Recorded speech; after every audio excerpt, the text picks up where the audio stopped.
అనసూయ అమ్మాయి కాదు, హీరోయిను కాదు, సగం ప్రాయం మనిషి ఆమె. చేతికొచ్చిన మగపిల్లలు ఉన్నారు. ఇంట్లో వాళ్ళే ఆ బట్టలు వేసుకోవద్దని చెప్తున్నారు ఆమెకు. ఆమె వినట్లేదు. ఇంట్లో వాళ్ళ మాటే వినని వ్యక్తి సమాజంలో వ్యక్తులని మాట ఎందుకుంటుంది? తను బరి తెగించింది. బరి తెగించిన వాళ్ళకి ఎవ్వరు చెప్పలేరు. ఇంటి వాళ్ళు చెప్పలేరు, బయట వాళ్ళు చెప్పలేరు. ఆమె హీరోయిన్ కానప్పుడు, అమ్మాయి కానప్పుడు ఆమె ఎందుకు అంత ఫీల్ అవుతుంది? బుడంకాయల దొంగ అంటే భుజాలు పిసుక్కున్నారంట. అట్లా పిసుక్కుంటుంది, పిసుక్కొనివ్వండి. అంతేగాని ఆమె కోసం మనమందరం బయటకు వచ్చి నిన్ను కాదు కదా నింది, నిన్ను కాదు కదా నింది, నిన్ను కాదు కదా నింది నిరూపించాల్సిన అవసరం లేదు. తెలుసు ఆమెను కాదనింది అనే సంగతి.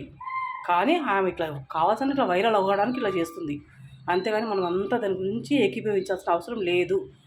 100% శివాజీ సార్ అన్నమాట కరెక్టు.